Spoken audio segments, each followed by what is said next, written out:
Welcome to Real Deep Stuff. We've saved your seat at the table for this conversation. We're so glad you're here.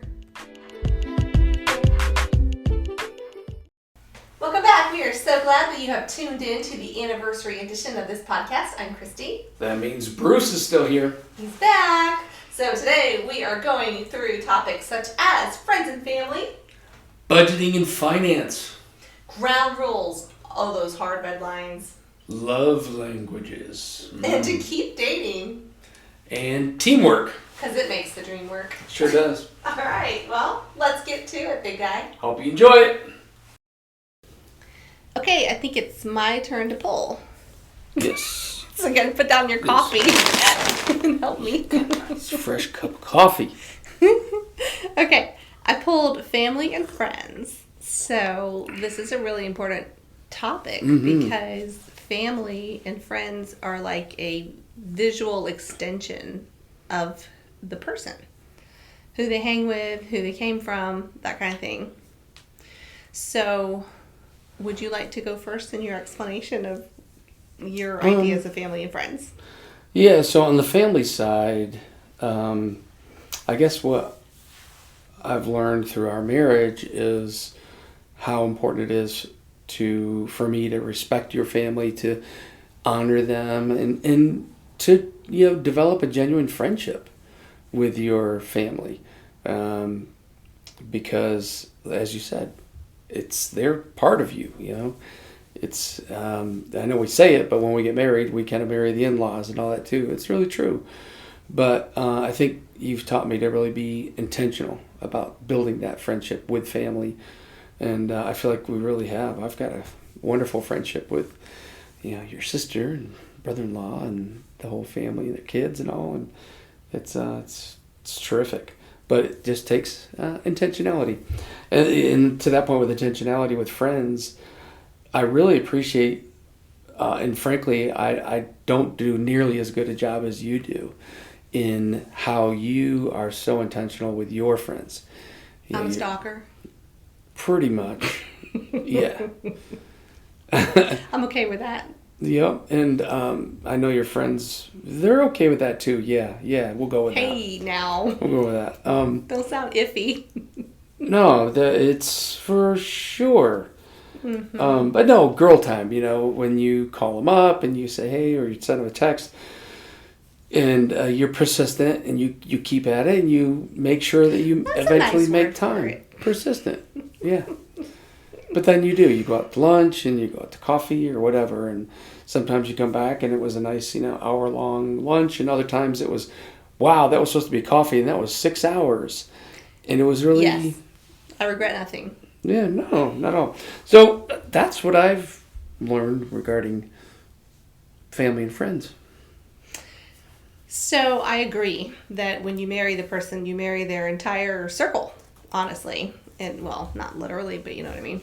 And I think that I have found it to be super fun and fascinating. I mean, this is what I studied in college, was people. So I love looking at your family and seeing those traits that have either been caught or taught or genetic. And just today I was talking to you. How did you come about wanting to toothpick your teeth after every meal? We have to talk about this? Wow. And you took it as a criticism. I was like, no, I'm not criticizing you. I'm saying, the other day you told me that you looked at your hands and you're like, wow, I've got my dad's hands now. And I said, yeah, you do. But what I was thinking, and I didn't say it out loud, so I'm going to say it now. So I was going to circle back to you and say it now, is you've got his hands, but you also have his heart. Oh. I love that man nice. So much. Yeah, and you have his heart. And more over the years, they say the older you get, the more you're like your parents. And so I see his heart in you so much. So yeah, you've got his hands, you got his heart, and you got his toothpick habit, which is just, it's not good or bad. It's just fascinating to me. Yeah, there's no way you could take picking your teeth with a toothpick anything but a wonderful compliment. So thank you for that on international broadcast podcast. That's cool. Simply an Yeah, observation. Yes, it's an observation. Anyway, it's not a dig on that. you or him as you're It's all digging your good. teeth. It's all good. But anyway, Hey, dental hygiene is very important. I appreciate that you take care of your teeth. They 'Cause look very good. It's the entry into the heart. Yes, it that. is. They It is. say It is. that. Anywho. Healthy teeth, healthy heart. So then when we're with your family, I get just such a hoot out of watching you guys, because sometimes you like slip back into childhood mode, like, you know, the sense of humors and memories. You guys are, it's like, wow, I don't get a lot of that because, you know, it's just my sister and I now, which I love her dearly, and we love to, you know, talk about the old days, but you simply just have a bigger family, so you have a bigger pool of people to pull from and more memories to pull from. And when I first met your family, I was just like, wow, I can't believe this, because I always wanted to be a part of a bigger family. Like I was the younger sister, so I used to just nag my mom, are you gonna have another kid? And I want a sister, I wanted a brother. And because I had a sister, I wanted a brother. And I just wanted to be I wanted my family, but I wanted my family to be like 3 times the size. It just didn't work out. So it was so cool that I got to join your family and be part of that big, crazy family. I loved it. And I love that Uncle Bruce, who you're named after, you look just like him. It's crazy. Like, your Uncle Bruce, 25 years younger. And ever since I met you, it's like, I met him and I thought, well, now I know what Bruce is going to look like when he's that age. Mm-hmm. It's so cool just to see like how physically genes run deep, and then like how you guys can get together, and it might be because we're all, you know, all over America. And then it's like, oh, no time has passed. You get together, it's like, boom, right there. And it's just fun. For me, it's just fun. Yeah, it is. And to be a part, I feel like I was spoiled in that I got the guy that I wanted.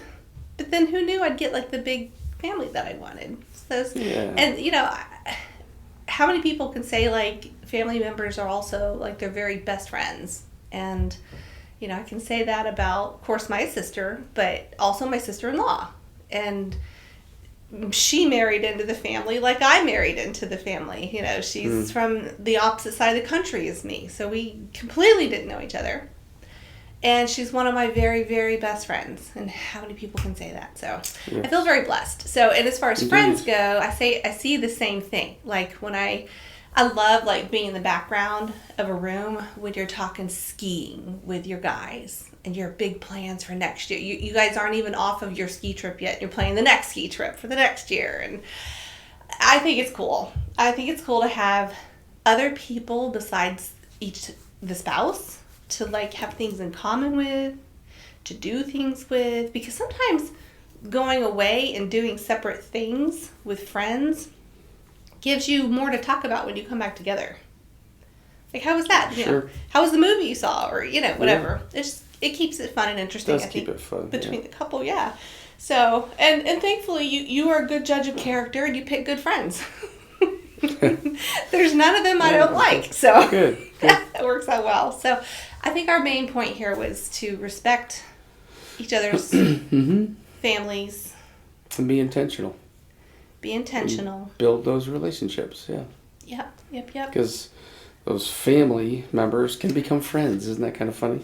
And the friends can become like family. Absolutely. Both ways. And double blessed. And to make room, I think it's important to make room within the couple for that space, for those people that are outside of our 4 walls. To make room for them, to have them over for dinner or take a hike or something like that with them. You know? Yeah, not like go take a hike. I knew you were going to actually go for a hike. Although sometimes I may want to say, hey, go take a hike. To your friends, not mine. Exactly. Well, I was thinking more about the family. Well, we've been on vacation with friends, and that's just fun. It's just so fun. Is to have friends, and it's okay to have an overlapping of friends, have different friends, whatever. Keeps things between the spouses more interesting to talk about. And like I mentioned, skiing, it gives each person the opportunity to go off and do things that might interest one and not the other. So it's cool. Very cool. Yeah. All right, friends and family. They're important. They help complete us. Without a doubt. My turn now, right? Yes.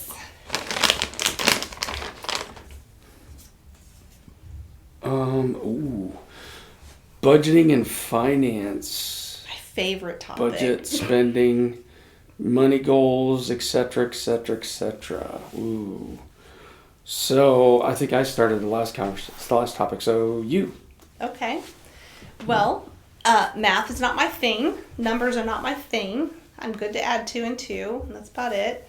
So I was very okay in the first part of our, half of our marriage that you did all the finances, and then life changes, seasons change, and now I handle the books for the most part. You do some stuff that is beyond my pay grade. I'm okay to say that. But I handle the daily managing, and that's all good. I think what is important is just to make sure everyone has an idea of the plan and each other's roles in it. So we're not stepping on each other and getting into needless arguments because, no, I already paid that bill or whatever. That's easy. Just talk it out, set up a plan, and then make sure the plan works for that season, and if it needs to change or whatever. I think as far as like tithing and that kind of thing, that is just so important to a marriage, to the individual, each individual, and then as the couple. Just God only wants a tenth. It's only a tenth of whatever the amount of $1. That's a dime, right? Yeah. So if we're getting the $1, then we have the dime. And I think it's just important, and it's also a lot of fun. I think you and I really share so much joy in the support that we're able, whether it's a little or not, working with the ministries that we've served in other countries before, ones locally, because it's both. You and I love that we're on the same page with that we have the same heart for the greater good. Was that it? For me, yes. Okay. So I told you it's money. I don't have a lot to say about it. I don't need money. I don't think about it. I it's a tool for me. It's not the end goal. I need money. So okay. We'll leave a link at the bottom of this podcast so you can contribute to my next ski trip fund. Oh my gosh. I need that. I'm not getting any younger, I got to make the most of these trips. So, yeah, we'll leave a link. GoFundMe. Somebody set up a GoFundMe for my next ski trip. Don't do that. Don't anybody do that. We can erase that later. That's fine. We'll edit that I'm out. the editor, so. No, I got that. So here's the irony. Is we're talking about being on the same page with finances and all that. And literally, the only thing I was going to talk about on this was the fact that when we first got married, I did the budgeting and I did the checking and I balanced the books and all that, and then things evolved and now you are. And so that's what you already shared that. So I was like, oh, okay, so we're on the topic of finance. We really are on the same page because we even want to talk about the same thing. So I guess really just kind of a ditto on what you shared. But I guess what I would just emphasize is be on the same page. Have a budget, have common visions and goals on how you want to spend your time, your talent, and your treasures, the money. And I feel like giving has become like more fun than anything else, and like you say, it could be something small. It could be just $1. Could be $10, whatever it is, but it's like whether you're giving of your funds or you're giving of your time, it's become just an amazing amount of fun. But yeah, I guess back to the whole your topic that I was going to say is just be flexible with it because things change. I had to give up control and trust that you're going to manage the day-to-day budget, and you've done a bang-up job for a long time. Well, thank probably you. 15 years anyways. Well, actually, it switched back and forth a few times. It wasn't as black and white as you did it than I did it. It was like you did it, and then I took it over when you were with a startup company, and it was requiring a lot of your time and energy. So I took it over. But then when my grandmother needed more care as dementia and Alzheimer's, I was doing all of her books. Like my sister and I were managing her life. I was so overwhelmed because our kids were like 5, 3, and 1 or something like that. So I couldn't handle ours and hers and her doctor's appointments and assisted living and all that. So then you took it back and you were doing it. And then a couple years ago, well, more than that. But anyway, I remember feeling a little pulled when I was doing ours and your mom's stuff. But for a couple years when she had cancer and was passing away. So, awful. Yeah, that was terrible. So, it's been a give and take. Yes. Yes. And now it's back to me again doing it, which is fine. I don't do the taxes, though. Yeah, I've always done the taxes because I just love it so much. I know. You can't help yourself. And it's that time of year again. I haven't done them yet. Oy vey. Well, that's okay. And when you say you trust me to do it well, that's not like a negative thing towards me because I do struggle greatly with any type of math, and those who know me know this. And I don't have a mathematical brain whatsoever. So it's a challenge, but it's a brain game. So it's all good. It is all good. But the gifts that we're talking about, it can be so fun to give together, like to come together and be like, okay, what are we going to do this year? Where do we feel like the Lord is calling us to plug in those gifts? And yeah, it might be $10 a month to somewhere, and then it might be a one-time thing that's bigger to somewhere else, and so on and so on. And that's okay. And I am so happy that we both find joy in giving, because if one person was really holding on to those purse strings and just very resistant, boy, that's just a joy killer. No, I think, and we've had times like that, to be honest. I mean, where I've been like, man, we're really struggling here, economics and financially. And we, like when I lost my job years ago, and it's like, but we never stopped finding a way to still be generous. And I feel like what we did was we adjusted. We're dogmatic about it. Said no, we're not going to stop giving. That means we got to reduce somewhere else, give up something else, so that we can still be able to give. And it's just such a critical part. I think everyone should treat it just like, it's the light bill, or the whatever. It's you would not pay those things, You would not buy groceries. Well, you shouldn't say no to giving either. There's just too much upside for it. That's the irony. Yeah, and it's not ours to begin with. God has entrusted us with this money, and we need to be good stewards of how He wants it to be spent. So I hope that we've helped get the kids excited about that. I know it's because just like I said with volunteering, like if you're having a bad day, go help somebody else, right? And that's the same way. It's like, it's so fun to get out of our own myopic selves and be like, how are we going to help somebody else in this way? Exactly. And in the end, it's a double win, really. It is. Yeah. It's good stuff. Oh, my turn. Okay. Your turn. Okay. Ground rules. All right. We have a couple of... yes. This is the red lines. Non-negotiable. Yes. I guess I can go. Sure.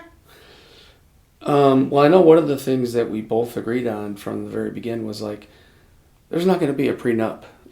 First of all, we didn't have any money. I'm holding my tongue going there. Yeah. My tennis shoes. Right. But we've always commented about it. Coming from nothing. If there was money, it was like, I just feel like, I don't know. I know people have prenups, so I'm not going to, everyone... No judgment. No judgment. Judgment-free zone here. But it does kind of, that sends a pretty strong signal to your spouse that, hey, pretty good chance it's not going to work out. Just in case. Just in case, I want to make sure I walk away with all my money. that I have coming into this with. That's not a family member in our house. Just in case is not a family member. Get it? Just in case? Yeah. Isn't he a famous pop singer? No. That's Just somebody in else. case? No. So, yeah, it's just no prenup, no talk of divorce. Yeah, we talked about love is a choice. This is how it gets proven. You know, we decided from the very start, like, we're not going to talk about it, or it's not going to be a tool that we use to scare the other person or threaten the other person. But to keep it real, we are both guilty of that. What's that? Oh, of using it as a tool? Yes. What?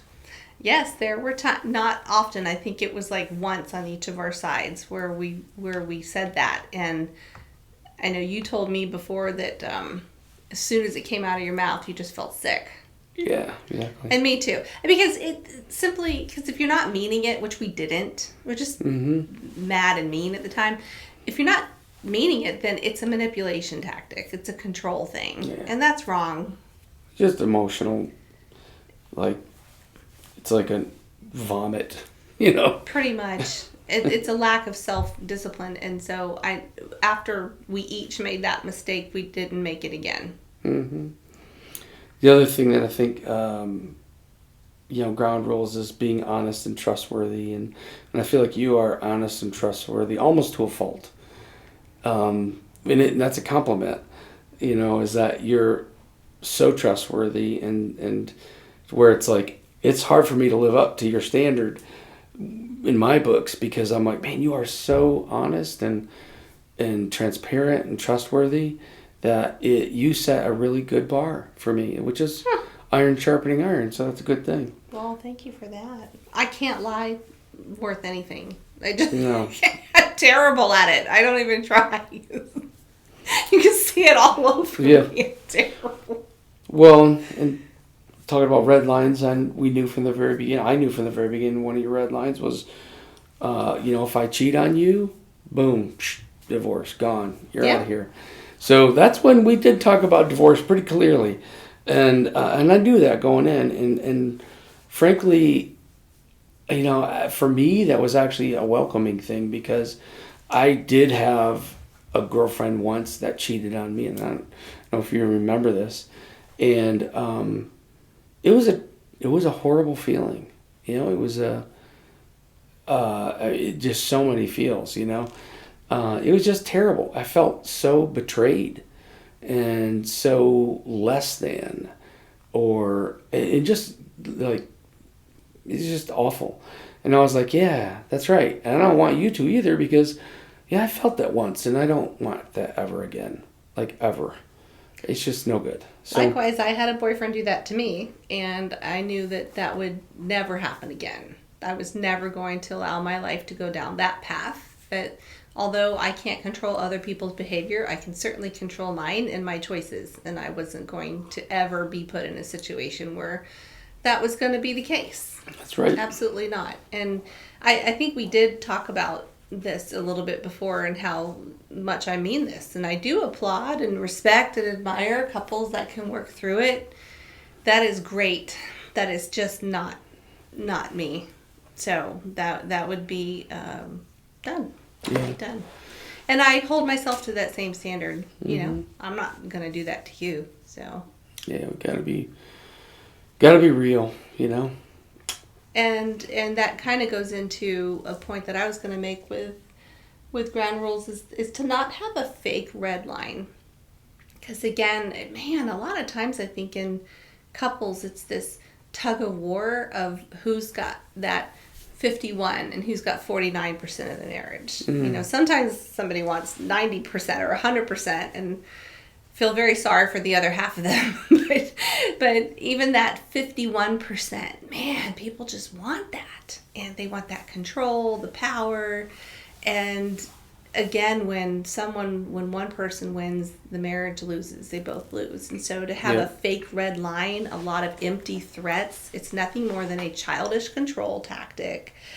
And frankly, if someone's using this, and this could be with friendships, work, whatever, family relationships, if someone keeps saying fake red lines, they're not believable to me on like anything. I'm not going to take them serious about anything anymore. Yeah, it's a little boy who cried wolf. Yeah, like threaten me all you want, but like you don't do anything about it. So, and so don't have those manipulation and control tactics. It is absolutely destroying for a marriage.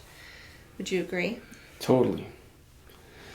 100%. Mean what you say what you mean, and be willing to follow through with whatever it is. And honestly, when we've been in a pretty heated arguments before, and I want to say something that I know in my heart I don't mean, I catch myself and I filter it through of like, if I say this, am I willing to actually follow through with it? Whatever it is. And I mean, it could be something like, if you do this or say this to me one more time, I'm not going to the movies tonight with you. And I have to stop and think about it. Go, am I really willing to not go to the movies? We've had a lot of those where either way. And sometimes I did stay home. We've had to make good on those deals. Like, nope, this isn't happening. Yep. And I'm going to sit out and pout. Yep. Yep. Or stew over it for a little bit. And every single time that happens, I usually, if it's me, it's usually like I look back and I go, okay, that was a really stupid thing because I missed out. It's like I really wanted to go to the movies. Had I just gotten over myself, we could have just dealt with it, went to the movies, and would have had fun. And instead, I sat home and stewed. And it was, like you say, if somebody's got to win, both lose. I do remember one time where the kids were younger, we were on our way to church, we'd barely gotten out of the neighborhood, and I don't remember what, but you and I were just like livid with each other. I'm glad I don't remember what it was. I was so mad at you, I couldn't even look at you. And this is going back to like the whole honesty and trust thing. And I knew, like the Bible says, don't bring your worship if you've got a problem with someone else. You have to leave your sacrifice, your offering at the altar and go make it right with a person and then come back, or else you're being a hypocrite and he won't accept our offering of whatever it is. And I knew then that I would be a massive hypocrite if I followed through. And I remember telling you to turn around and take me home. And I was like, I can't go there today. Because at the time, we were serving in children's and plus just sitting in church generally through the worship time and stuff like that. And I knew that I would be held accountable for being a big fat hypocrite. So I did. I had you turn the car around and take me home, and I stayed home that day. And that wasn't out of pouting. That was out of like, I would be wrong to do this right now. So I stayed home. And gave me lots of time to reflect. Good times. good times. Yeah, but I think we grow through the challenges. We do. Because that made me have to look at what we were going through instead of just stuffing it down and putting on a perfect happy face and all those things. It made me have to face whatever it was at the time. And then knowing you guys were going to be walking through the door in an hour and a half, and it was going to be my choice then how I handle this with you and me. So honestly, I kind of needed that hour and a half to myself to kind of sort things out. Absolutely. No regrets on that one. But yeah, so no fake red lines. Like ever. Just say what you mean, what you have to say. Be willing to follow through with it. Or you're just not believable. I'm not believable. And then there's no trust, and then there's not much of a relationship. No. All right, I think it's my turn. Let's go with this. Let's see what we got.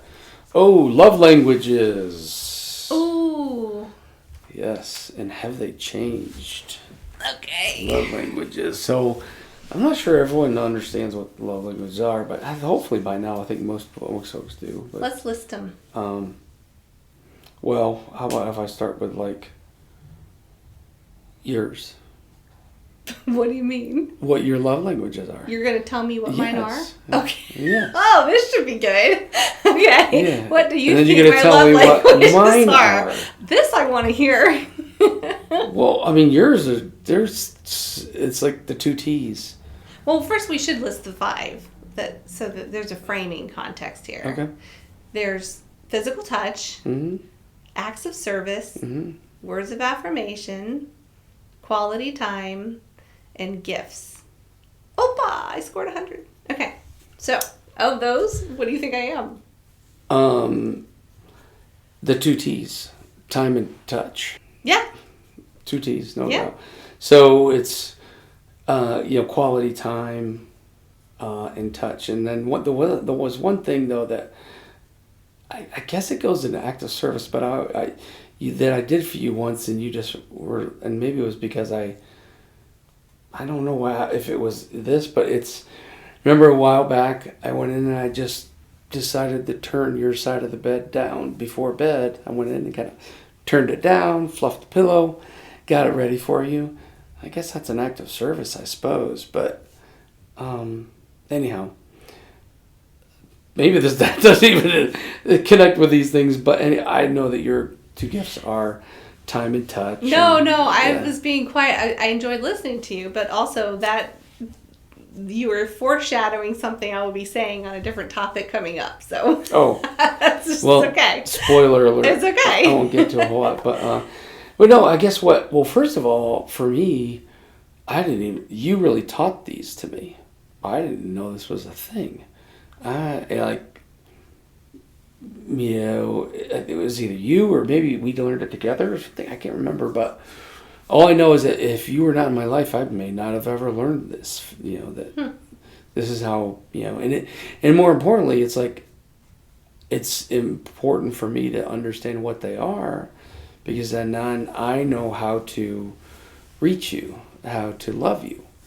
And, if I went around just giving you gifts all the time, you'd be like, well, I really appreciate that, but it's not really flicking my bick. That's not my thing. It's not my jam, Yeah. It's more like spend quality time with me. Sit down and do a podcast with me for 17 and a half hours. That's a crazy idea. 17 and a half hours. Okay, well, it hasn't been 17 and a half hours. It's only been whatever 14. But yes, this will be edited way down. Nope. So that in physical touch, rubbing your shoulders, of course, man, if I ever got out a hairbrush and brush your hair, as long as you hadn't just like done butter. it. Yeah. Unless you just got out of the shower and just did your hair, then you'd beat me with a stick if I tried to take a brush through your hair. Beat you with a stick. Like, get away from me! Don't touch my hair. Terrible visual image. Yeah, but end of the night, that's a good time. But anyways, that was my thing I wanted to share, is that you taught them to me, that they were a thing, and helped me be able to, stay married for 33 years. Yeah. So. No, it's a good thing. No, you're absolutely right. Those are the 2 big ones. And I know you like acts of service though too. That's a close third. Well, to me, that's like a gift. Like, instead of going and buying me something, do something for me. If you were to fix something around the house or something like that, I mean, I'm so appreciative of that. So, and there's nothing wrong with physical things. It's just, it's all in how we're wired. But no, you nailed it. Cool. For you. Check. You're not in the doghouse tonight. For you, it's very clearly words of affirmation. Mm-hmm. Yeah. And then I would say quality time. So that's good that we're paired up on one of them. Yeah, because that it's quality time. Because if that was on the last of the list of someone else, that they just don't need that, they're good. Yeah. For the other person, it would leave them, I would think, feeling very lonely, kind of starving for that, and then the person feeling like they've been wrangled into something. So I'm glad that we both overlap on the quality time. Mm-hmm. Your words of affirmation, I will say I struggle with. Not because of you at all. It's a me thing. It's an in-house problem.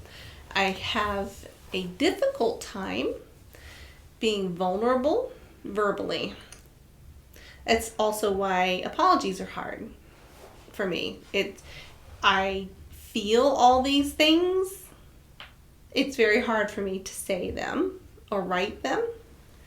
So that leads me to what I wanted to talk about with the love languages is I believe that God brings people together that don't share all the love languages because it makes the person have to think outside their own box. Mm-hmm. It makes them have to intentionally put the other person first because it would be very easy to just be married to a mirror, right? Just someone's like me. Like, well, it's easy. I would like this, so they would too. But to have someone that's not like you is like, ooh, my muscle in this area is weak. Mm-hmm. It's not my jam. So, like, I mean if someone wants to give me a compliment, I'm running for cover. I'm just so, yeah, we need to hear it. But it's so cringy for me. I'm so uncomfortable because I haven't made peace with myself. And that's an entirely different podcast episode. So I have a very, very hard time hearing words of affirmation, even though I need them. I need it. But, ooh, I just want to vomit. So it's very hard to give it. It's just this is an area that I just struggle with in general. Helps us stretch, though. It does make us grow as people to really get outside of ourselves, right? Mm-hmm. To put the other person first. What do they need above what I want or need or am comfortable? Mm-hmm. In an appropriate context, of course. So, yeah, I wrote a note to you recently. I think you were working hard remotely at the house, and I made you either breakfast or lunch, and you hadn't been feeling that great. And I put a little note that said, hope you're feeling better. And I noticed that, like, you still have that. Yeah, up on my desk. Up on your desk. And I was like, oh my gosh, that's just like a little thing I put on your little food tray. Yeah. I'll throw it away tomorrow. No, I'm kidding. She's cringing. She's pouting now. That was a joke. See if I do that again. That was a joke. I'm going to keep it forever. I'm going to have it laser etched into my left buttocks. Oh my word. That was very specific. So I do know someone that literally can't read a greeting card if given one. They can't read the printed part or the handwritten part in front of people. They will squirrel away and read that later. I very much resonate with that. Yeah. I do. Everyone loves to feel loved, right? Of course. So I have what I call my lovey boxes. And I'm on my third one of my life as an adult. And everything that you've ever written me, a friend, a mission partner, anything that like touched my heart goes in that box, and I keep it forever. So it's not that I don't understand this, but expressing it, receiving or giving in an outward expression, very difficult. So I like that you like words of affirmation because it is a growth point for me, because I know you need that. So it's good. It's good. Yeah, but the quality time thing, yeah, we hang really well together. Mm-hmm. Especially with the RV stuff, it's like when it's just the two of us a lot of times, like for days. Sometimes. Why are your eyes so big? Because I wonder, it's like one of these times you can wake up and be sick of me. And No. But we don't need to work real hard to figure out how to chill together or work together. Like, I don't know. Well, except picking TV shows sometimes or picking a movie. That can be a challenge. Only because I don't think there's a lot of good stuff out there. That's but you true. and I like the same type of genres. That's not the problem. Half the time we start watching it, we're like, hey, this is terrible. Turn it off. Turn it off. Too much. Turn it off.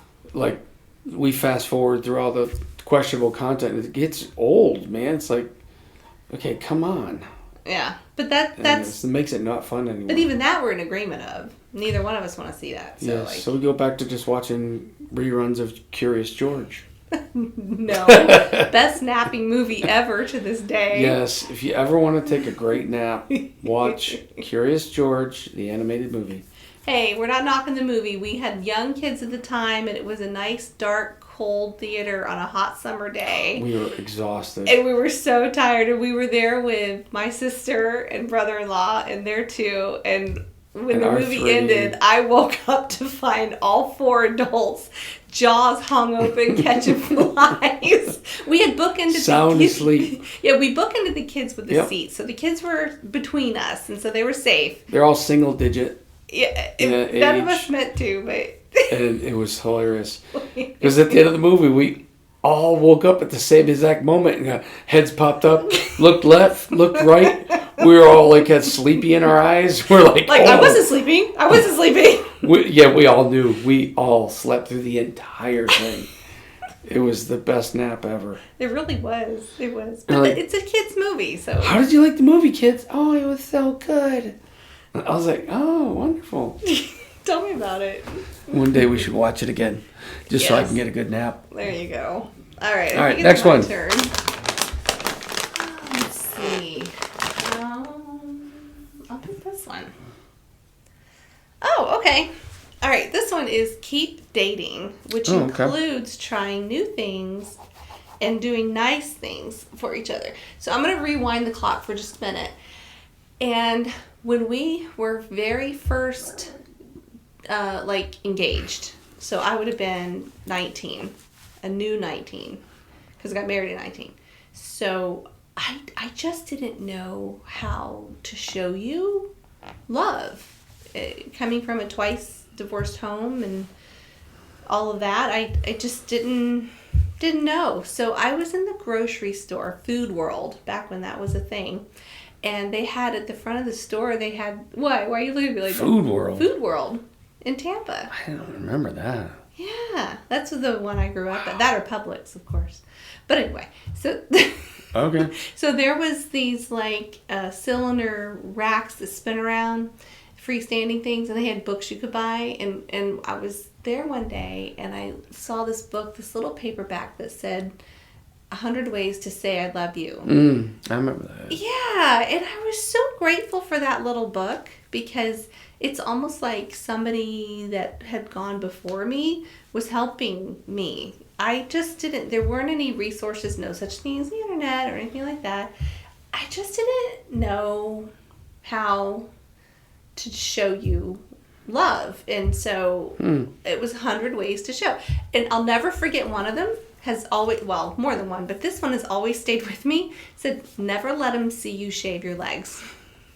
Isn't that funny? So I never knew that. Yeah. So I kept that. But what if I like that? It just got really weird. I don't, but I just, what if? Maybe they were wrong. Well, 33 years, we'll never know. This is a clean We will never know. Shaving is clean. Anyway, there's soap involved, razors. What are you talking about? So I loved that little book that just helped put some ideas in my mind. And then, so keep dating. Oh, and then I'm going to fast forward to one of our favorite date moments. So pre 9/11, one of the best ways that we would go have fun is at the airport. I knew you knew what I'm talking about. So we would go, and in Tampa they had the monorail system, and so we, like other people, that was a date night. We would drive to the airport, park on the top deck of the parking so you could watch the stars. See all the Yeah, and then we would go just walk all over the airport, watch people come and go, kind of like make up stories of who's doing what, and watching people say goodbye or hello, and watching plane take off. It was free because we needed free. Yeah. And it was so fun. And so we would just ride the monorail back and forth. I really miss being able to do that. I know, go out into the gates, see people saying goodbye to each other and hugs, and we'll see you later. Yeah. I mean, wow, our kids don't even know what that is. No, they never will. You know? So the one time that we were on the monorail, and again, we're not going flying anywhere. We're just there for fun. So we're just riding monorail back and forth. And going to the gates. Yeah, and there was this guy, middle-aged guy, got on. Dressed well? super polo Put shorts, together. dripping in gold chain, gold rings, nice watch, nice suitcase. We were in the very back of the monorail, sitting on like the little bench back there. Thankfully. And he got on in the front and never faced us or anything. Never saw his face. Thankfully. And we're going on the monorail, and like halfway through, he unzips his pants and starts peeing. Right there. Right there in the monorail. And the floor was kind of carpeted. It was carpet. So it's like soaking Absorbent. it up, and we're just like going, is this guy, like, there's something wrong with this person? I'm looking at you and you're looking at me, and we both Is this are really like, happening? is this happening? And he's just peeing all over the monorail.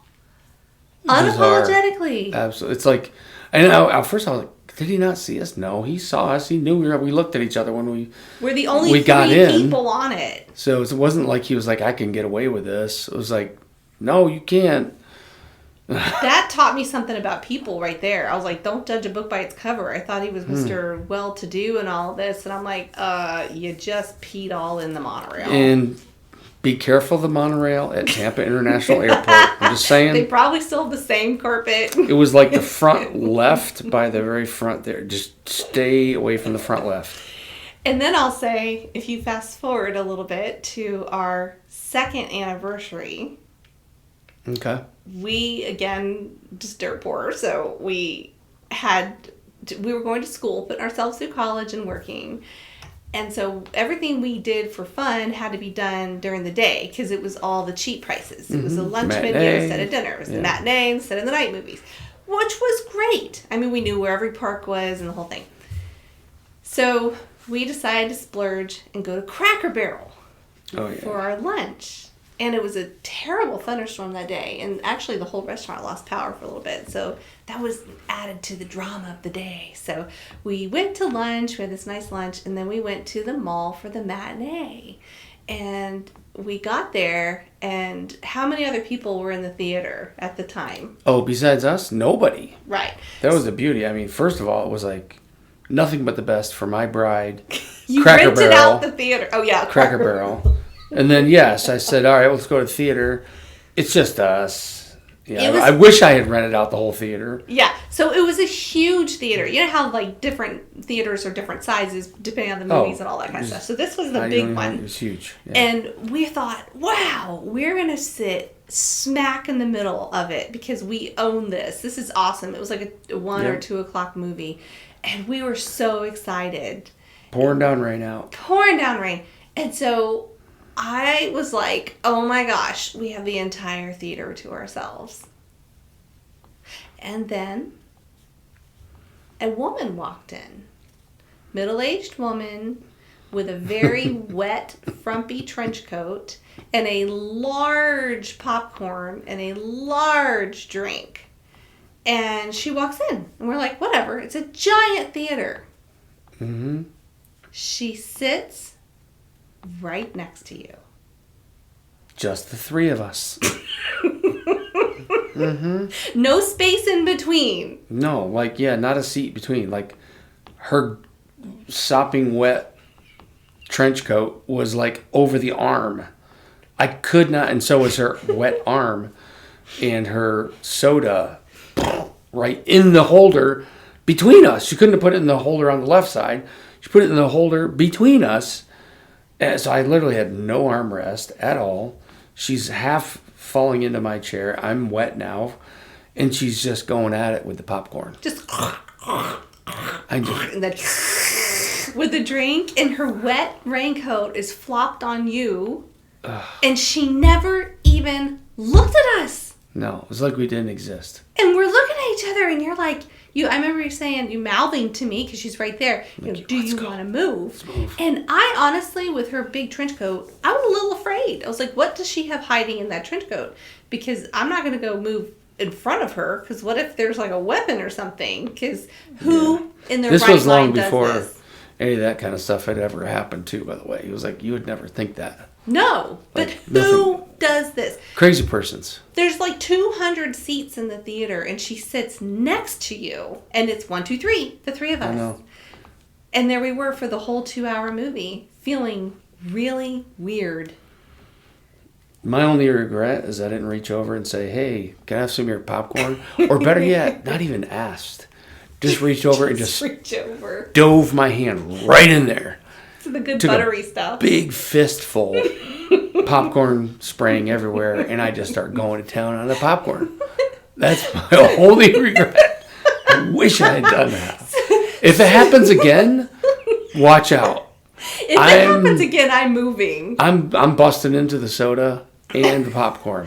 Who I was back then was, I didn't know who I was. I was young, and I didn't know. Who I am now would have never stood for this. The only thing we thought is one of two, it had to be one of two things. One, she was legitimately, like, desperately lonely, and she just needed people. She was desperately crazy.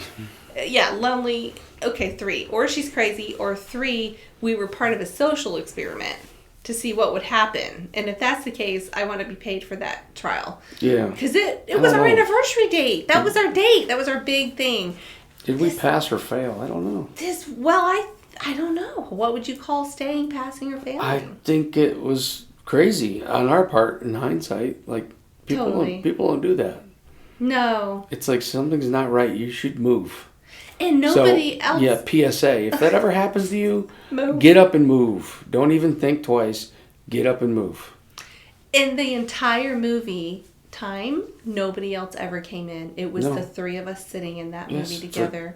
In her close wet to 2 raincoat. hours. 2 hours on our anniversary. What was I thinking?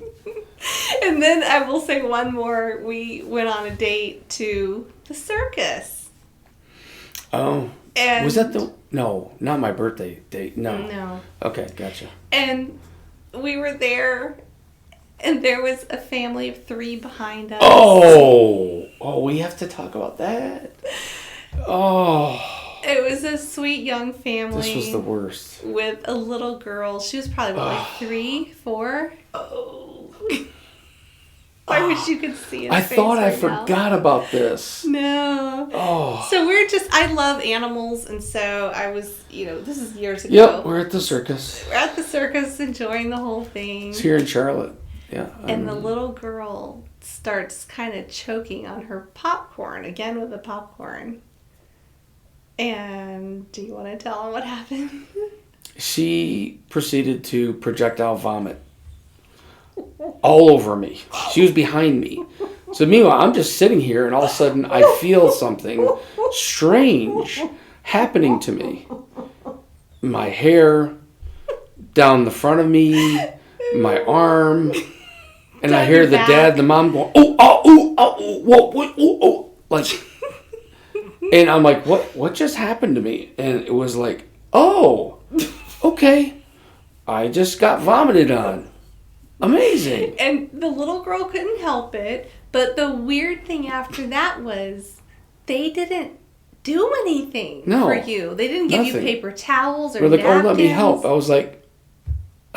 You had to go buy a circus t-shirt. Yes. And throw the other one away because it was destroyed.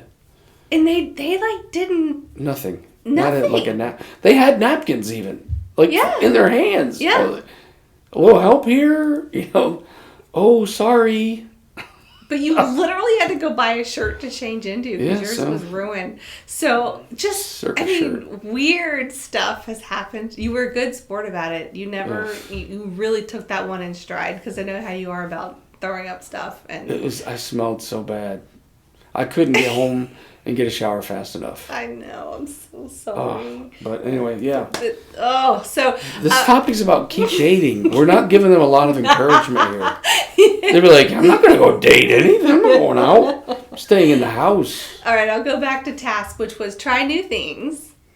Yes.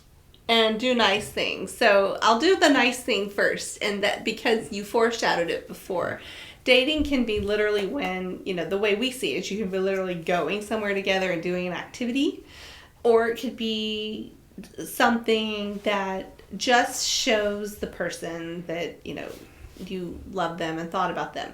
And so I was going to share that you turn down my side of the bed all the time. Mm-hmm. And to me, that's a date thing, because that's just, no one else is going to do that for me. No one else should do that for me. That'd be weird. That'd be weird. So you turn down my bed all the time, and it just is a way that makes me feel remembered and cared for, and it's above and beyond, and it's just something very kind to do, and it always just makes me happy when I go to get ready for bed, that I'm not ever expecting it, but more times than not you do it, and I just really appreciate that you do that for me. So that's the way that I think that's the same as if you're dating, you send flowers. That's the same kind of dopamine hit it gives me, It's like, oh, I turned my bed down. So that would be one for me for do nice things. What I was going to say is actually, as far as nice stuff, is that I like how you, in a good way, challenge me to try new things.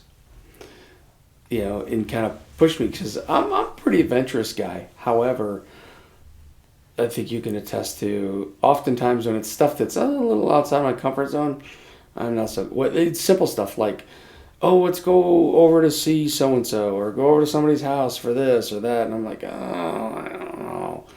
And I really appreciate how you just encourage me to, get out there. So to me, that's a nice thing. That's a nice thing where you're like helping me get outside my box.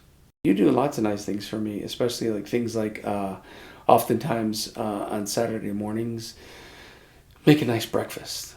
I mean, what a nice way to start the weekend off, is to have a nice breakfast. And most important for me, anyways, is the coffee. And you'll make me a nice cup, pot of coffee, and so that I'll wake up and especially like if I've had a long week, you're very, very intentional about letting me sleep in a little bit more on Saturday.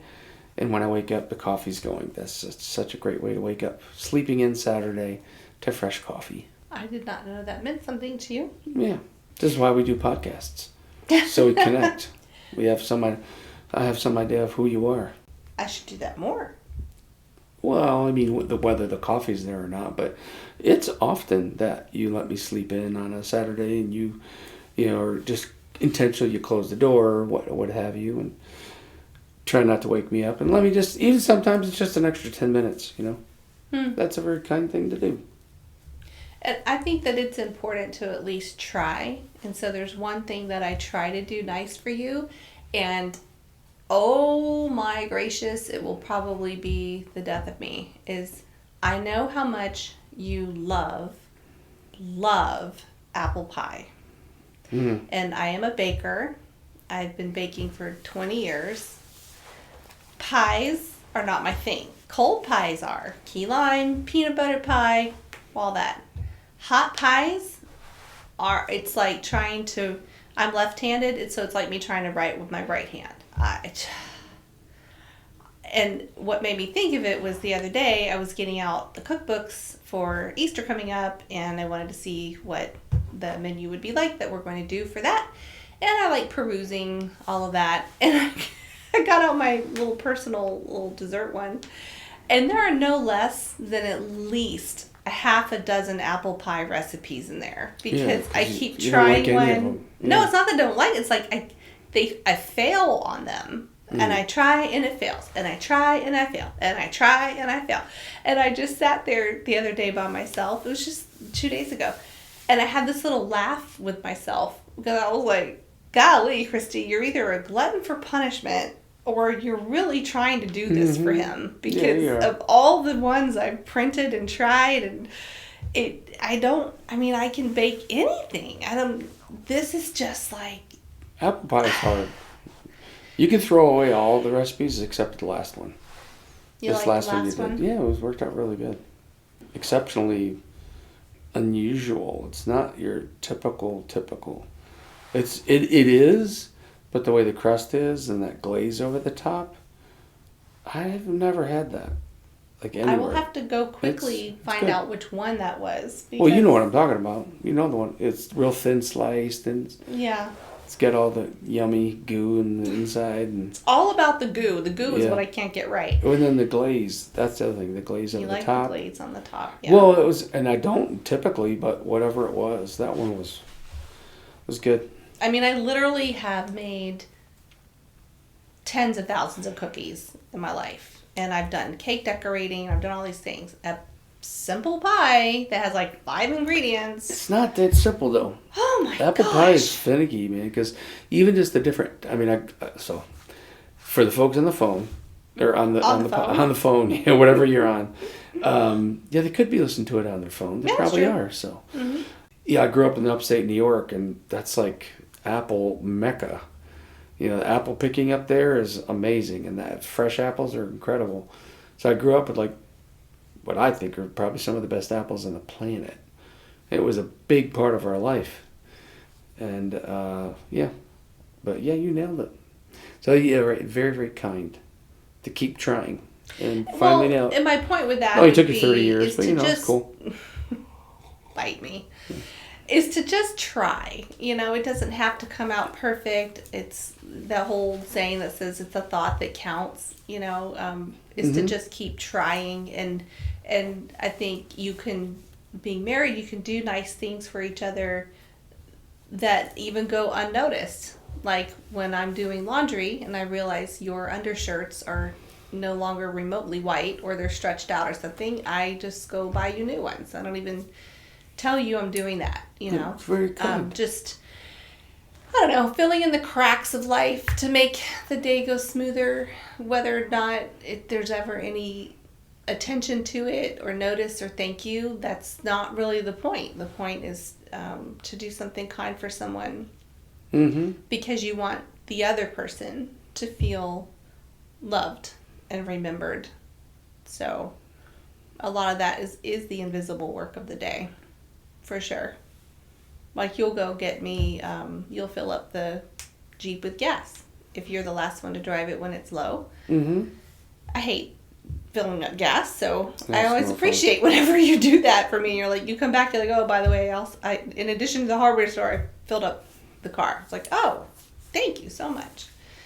I honestly think that when you're married, it's 1,000 little things are sometimes a bigger deal than like that one big thing. Yeah. For me, anyway. So yes, keep dating, keep having fun, trying new things, doing nice things. Not to get lazy and complacent and comfortable. That's even like lately, we've for the last month or so been pretty intentional about rediscovering our city of Charlotte. I mean, we've lived here for 25 years now, and it's been amazing how much we've rediscovered in the city just by simply saying, all right, let's go out, let's go uptown, let's go to this part of town, that part of town, this park, that park, places we've been before. I realized, like, wow, we haven't been here in a decade.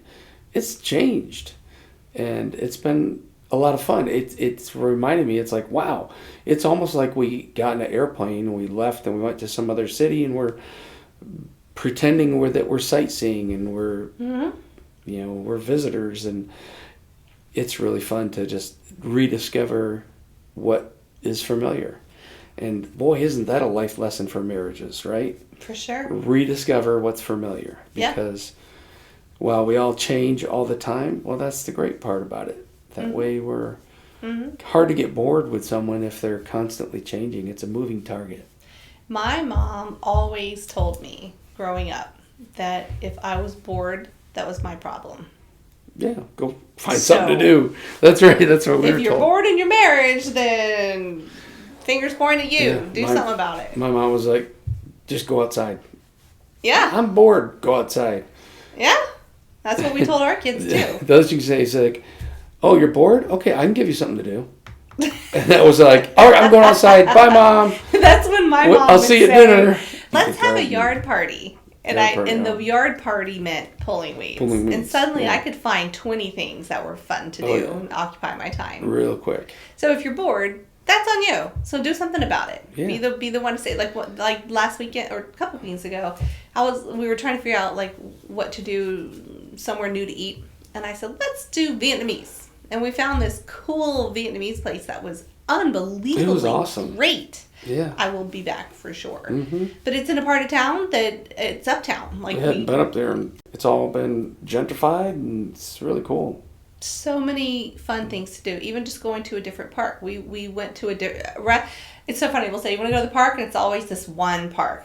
And I'm like, I'm so bored of that park. So I was like, let's go to this other park that we haven't been to in many years. And we went, and we were just like, wow, this is fun. Yeah. Why don't we do this? So yeah, keep dating. That's a life lesson. Yep. Keep it real. All right, your turn. My turn. There's not that many more, actually. Teamwork. Makes the dream work. Working together. Right. So I'll go first on this one. Yes. I find this topic interesting because you and I are so incredibly opposite. We have very different talents and strengths and weaknesses. We're such different people. You're more analytical, I'm more creative. Like we're just totally opposite. But when it comes to doing something, whether it's a work thing or a play thing or whatever, you and I pull together almost seamlessly. And I think it kind of ramps up from a lot of the things we've already talked about as far as like not fighting for control. So we can come together to a project and be like, well, what part of this do you want to do? What part of this am I going to do? And we kind of just self-delegate between us, and we know where we best fit. So, for instance, I'm a larger picture person. I paint with a broad brush. You're much better with detail. So if we need to hang something, I say about where I want it. Yeah, exactly. He's pointing to things that I wanted. There's 4 hooks that I wanted on the wall. And I know for me, if I do that, I'm going to have 12 holes in the wall before it's right. He, on the other hand, will get out the tape measure, pencil, paper, and a level. And he will figure out the schematic of how that needs to happen on the wall to get them all lined up perfectly straight. So I'm not going to pretend to be something I'm not. I'm not going to pretend that I can make it look like that on the first try. I will have at least 12 holes in the wall because I'm just not really that skilled to do the very fine detail. But on the other hand, I'm a good project starter. I could say, dream this vision with me. Can you see it? Let's talk about this. And so I think that's one example of like the daily grind of marriage, of maintaining a home or whatever. It's usually my ideas and then, or my idea to have the ideas. Be like, let's talk about this. And then you come in and you're like, well, let's see, it's going to have to be like this and that. And we've got to go to the store and look at this. And so I don't know. I think we fit well together that way. We don't try to commandeer each other's natural abilities. And same thing with playing, all the fun stuff. I think we gel pretty much like a puzzle. Yeah, absolutely. We all have our strengths, and yours is, I think there should be a 6th love language. Which is what? Listing. Oh, I love lists. See? Told you. Lists are good. They're our friend. Yeah. So on the topic of teamwork, that is definitely one of your superpowers is, having a vision and having a plan, having a list. Yes. And right after Saturday morning coffee, that I made for you, evidently. Yes, starting in on that list and, having a list of projects. It's like, well, it's just a few things for the afternoon that turns into 2 weekends worth of projects. Little things Depends like... on the pace you're doing them at. Yeah, like painting the room, hanging the things, or our current favorite home project is fixing the railings on the stairs. That is going not upstairs. a fun topic. That's on the list of things to do. So. Oh, it's been on the list for years, actually. Oh, really? Yeah. What are you talking about? Yeah. Yeah, I took the railing down and just haven't really figured out how to make a new one that works and put it up. And see, it's all about money. It's like I'm just too darn cheap. It'd be no big deal to just pay somebody to say, all right, this is what I want. I have a sketch. I have the schematics. I have it all drawn out. Like you said, I know exactly what I want, the materials. But I'm like, I'm trying to find a way to get the materials cheaper. But it's a little bit money, but also you like to fidget and fiddle with things. You do. And I think you enjoy the projects. But 2 people have fallen on our stairs without that handrail. It's only 2. It's been years, like you said. It's not to code. The that odds are bothers good. me. That's debatable. Debatable. There's holes where the spindles go, and the There's cold no air of the code winter against that. shoots up through that. That's true, but there's no code against that. The other day you said, we that's gotta okay. find a way to cover these holes. Masking tape. And I thought, or we could actually put the banister up, and then they'd be covered and it would be done. We'll get to that. Back to your teamwork. So that's lots of teamwork. So no, I mean, that's what I was saying. I said, I agree with you that we put our heads together and have a project and stuff, and we'll do things together. And even whether it's around the house, teamwork, yard work, or whatever. Sometimes we actually we have to take turns on like who's going to mow the lawn because we're crazy like that. We both want the steps. That's why I want to do it. Well, the steps. I hate mowing the lawn, but I want the steps really? on my watch. I actually like mowing lawn. It's kind of zen. Good for you. I like. It's not me. I like edging when the edger. We have a gas edger. When it actually works. Yes. This year, I think I'm going to throw it in the garbage. Okay. Because, anyway. I can't do it. It hurts my shoulder. It's too teamwork. heavy. But, yeah, teamwork on simple stuff like that. Or it's teamwork when we're doing mission trips and working in, Africa or Guyana or that sort of thing. So. Well, the other thing is teamwork in crisis. So, when the bottom falls out, it's like, whoa, that's when the worst faces of people can come out because you're under a lot of stress, the fight, flight, freeze, and there's whatever it is. It could be like, oh my gosh, the engine just fell out of the car. Or, there's a big storm coming and there's things outside we need to take care of to get ready for that. Anything that's like crisis mode or we're on some relationship dynamic that we have to help with. Yeah, we're on it. We just kind of fall into these roles that I want to say took years to do, but I don't know. I kind of feel like we've been pretty good at this from the beginning as far as knowing our roles to be like, all right, we don't even have to talk about it's my point. To be like, all right, we're just going to go do it. And because I can kind of see how your brain works and I know how you're going to approach it. And I know how I'm going to approach it, and we both kind of stay in our own lanes. Yep, we got to understand that. But we're driving to the same destination. Right. I think that works pretty well. Teamwork's important, though. It is important, and it can be fun. It's not about being better than. It's about each person bringing everything they can to accomplish the goal, whatever that is. Yes. Okay, my turn. Speaking of goals, you're next. Thanks for listening to part 3 of our special anniversary edition. Tune in next week for our final part 4, where we have saved the best for last. You don't want to miss it. Thanks again for listening to Real Deep Stuff. Follow us and subscribe to save your seat at the table for the next conversation. Also, check out our Facebook page to continue the conversation on today's topic. See you there.